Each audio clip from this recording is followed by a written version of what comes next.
My name's Ruth Ann. I'm a clinical psychologist, and let's talk about the flying monkeys. The idea of flying monkeys comes from the Wizard of Oz, where the Wicked Witch of the West commands an army of winged monkeys who will thoughtlessly do her bidding, causing all kinds of trouble for Dorothy and her friends. So is it true? Are narcissists all-powerful people who can command an army of minions to do anything they ask them to and cause all kinds of trouble for you? The most important thing to understand about narcissists is that pathological narcissism is a disorder of shame.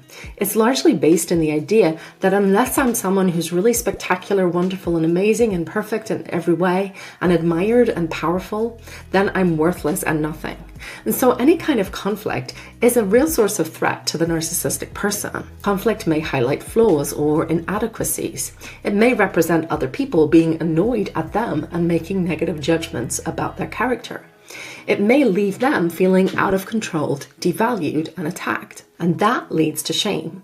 And highly narcissistic people are highly prone both to shame and to extreme rage and anger in reaction to shame, especially if they feel that they're being devalued or criticized or judged in any way.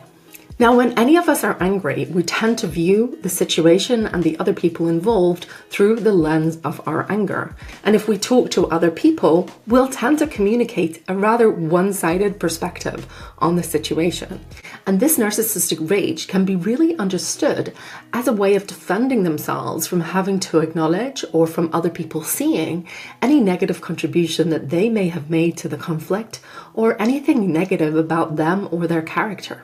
When faced with someone who's enraged and angry and ranting, it can be intimidating even if that anger isn't directed at us.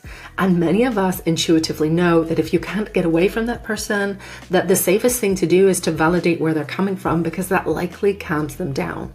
Now, that can mean that the person receiving the story from the narcissist isn't taking such a critical perspective or thinking what the bigger picture might be. And that might create a bit of an unhealthy allegiance between the enraged person and the people that they're complaining to.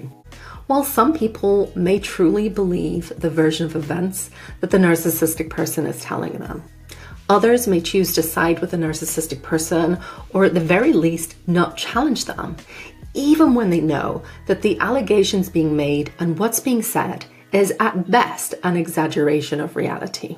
People may be motivated for their own personal gain to please a narcissist. I've certainly seen that in workplaces. Rewards people for their loyalty, and so people really want to stay in their good graces for personal gain. Whatever the motivation of the third parties, it never feels good to be the subject of negative gossip, believing that other people are making judgments about you, talking about you, hearing versions of events that are twisted and distorted versions of the truth is extremely distressing. It can lead to a deep sense of shame and social exclusion, and you can even start to feel like a social pariah, thinking that everyone around you is gossiping about you and forming negative judgments about you. And that's incredibly painful, especially if some of those people have been trusted friends or family members in the past.